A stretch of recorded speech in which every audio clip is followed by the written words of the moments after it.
किसान भाइयों, बिहार में रवि नाम का एक किसान था। उसने अपने 1 हेक्टेयर के जमीन पर तालाब का निर्माण करवाया और उसमें अच्छे से उसकी जुताई करवाई, उसमें चूना डलवाया और उसमें 3-4 फीट पानी भी उसने भर दिया। पानी भरने के पश्चात उसने अपने तालाब में 4 से 5 mm साइज के जीरा साइज का जो बच्चा होता है उसको उसने अपने तालाब में डलवा दिया। जीरा डलवाने के पश्चात उसने अपने तालाब में 1 से 1.5 टन गोबर का जो खाद होता है दोस्तों उसको भी डलवा दिया। लेकिन 1 से 2 दिनों के पश्चात ही सारे जीरा साइज का जो बच्चा है वो तालाब के ऊपर आकर मर के पूरा तैर रही थी। तो यार रवि का दिमाग खराब हो गया, क्योंकि किसी ने उसको सलाह दिया था कि यार गोबर डलवाने से आपके तालाब में चारा का डेवलपमेंट बहुत बढ़िया होता है। लेकिन रवि को क्या पता था दोस्तों कि आपको गोबर है वो जीरा डलवाने के पहले डलवाना होता है अपने तालाब में, ना कि जीरा स्टॉक करने के बाद गोबर को अप्लाई किया जाता है। तो ये सब नॉलेज रवि को नहीं पता था। वैसे ही दोस्तों हमारे जो नॉर्मल फार्मर्स हैं उनको ये नहीं पता होता कि गोबर को कैसे डलवाना चाहिए, कितने अमाउंट में डालना चाहिए और कैसे डालना चाहिए।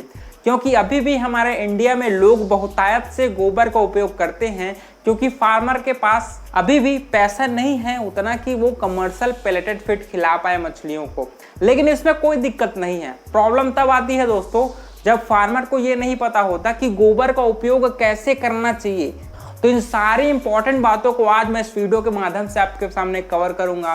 तो वीडियो को इन तक जरूर देखिए और आपके मछली वाला भैया उन्मेष धरिया के चैनल ऑस्कर फिशरीज को सब्सक्राइब जरूर करिए। दोस्तों तालाब में उर्वरक है, 2 प्रकार होते हैं उर्वरक के।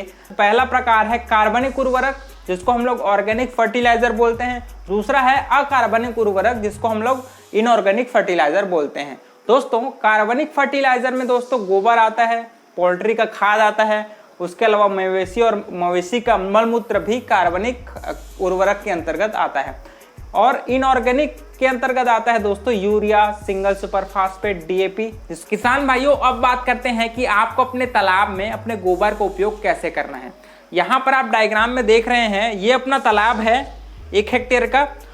तालाब के जस्ट बगल में आपको एक छोटा सा एक कंक्रीट का आपको गड्ढा तैयार करना है। हम लोग इसमें 2000 किलो पर हेक्टेयर के हिसाब से गोबर और इसमें 300 किलो पर हेक्टेयर के हिसाब से यूरिया और 250 किलो पर हेक्टेयर के हिसाब से सिंगल सुपर फास्फेट को इस गड्ढे में डाल देंगे। और गड्ढे में कम से कम हम लोग इसमें जो पानी है हाफ पानी को हम लोग अपने गड्ढे में डाल देंगे।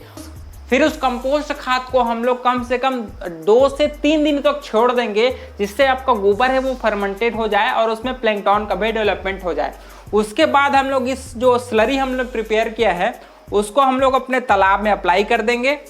अप्लाई करने के पश्चात क्या होगा, इसमें कम से कम 10 से 15 दिनों के पश्चात आपके तालाब का पानी का कलर है वो हरा होना शुरू हो जाएगा। हरा होने के पश्चात, हल्का हरा होने के पश्चात आप उसमें फिंगरलिंग बच्चे हैं वो तालाब में डाल दीजिए और उनको उसके पश्चात है वो आसानी से जो प्लैंकटन डेवलप हुआ है अपने तालाब में उसको फिट करेगी और आसानी से अच्छे से ग्रो करेगी। मछली पालन में सबसे बड़ा सवाल ये रहता है, हर किसान भाई के एक दिमाग में एक बार जरूर आता है कि क्या मछली गोबर खाती है। दोस्तों मछली है वो गोबर नहीं खाती, वो प्लैंकटन खाती है। आखिर इसके पीछे का कॉन्सेप्ट क्या है?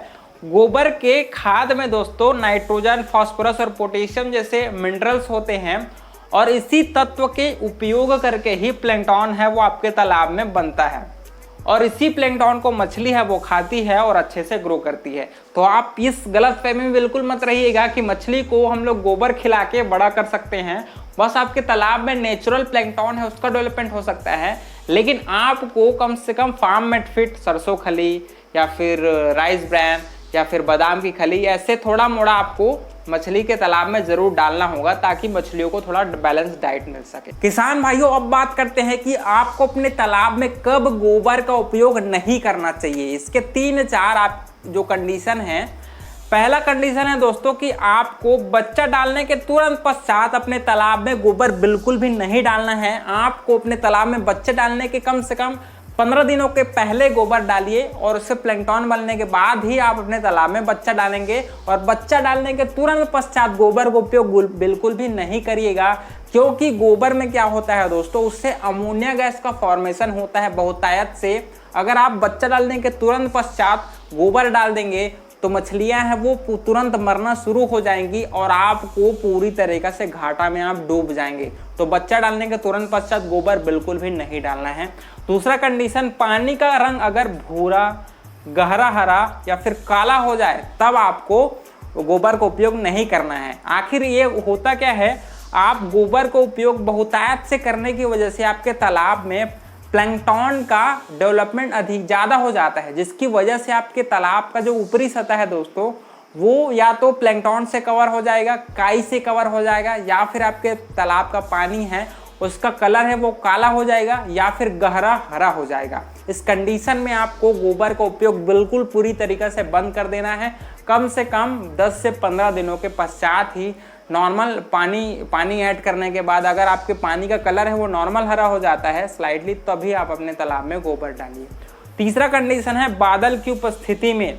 बादल होने की वजह से आपके तालाब में ऑक्सीजन की कमी हो जाती है दोस्तों, और उसी कमी में अगर आप गोबर डाल देंगे तो आपके तालाब में ऑक्सीजन की और ज़्यादा कमी हो जाएगी और मछलियां हैं वो सफोकेशन होके मरने लगेंगी। तो आपको बादल होने की कंडीशन में भी अपने तालाब में गोबर बिल्कुल भी नहीं डालना है। तो ये तीनों कंडीशन को जरूर आप ध्यान में रखिए। इसके अलावा अगर आपको और कुछ कंडीशंस पता हो कि जहां पर गोबर को नहीं डालना चाहिए, उसको आप नीचे कमेंट करके मुझे बता सकते हैं। किसान भाइयों, मैंने आपको बता दिया है कि गोबर का उपयोग कैसे करना चाहिए, कहां पर नहीं करना चाहिए, 1 हेक्टेयर के तालाब में कितना गोबर डालना चाहिए, तो सारे इंपॉर्टेंट चीज़ों को मैंने कवर कर दिया है। इसके अलावा भी अगर आपके दिमाग में कुछ डाउट हो तो उसको भी नीचे कमेंट करिए। आपका मछली वाला भैया जरूर आपके प्रॉब्लम का सलूशन देगा और आपके मछली पालन को नेक्स्ट लेवल ले जाने में मदद करेगा। तो दोस्तों मिलते हैं अगले वीडियो में, तब तक के लिए ऑस्कर फिशरीज चैनल को सब्सक्राइब जरूर करिएगा और इस वीडियो को लाइक कर देना और वीडियो को शेयर भी जरूर कर दीजिएगा, क्योंकि ऐसे ही important helpful videos Oscar fisheries और उन्मेष झरिया आपके लिए लाता रहता है। तो मिलते हैं अगले वीडियो में, तब तक के लिए बड़ों का सम्मान करिए, छोटों को प्यार करिए और खुद का ढेर सारा ख्याल रखिए। Thank you, thanks for watching.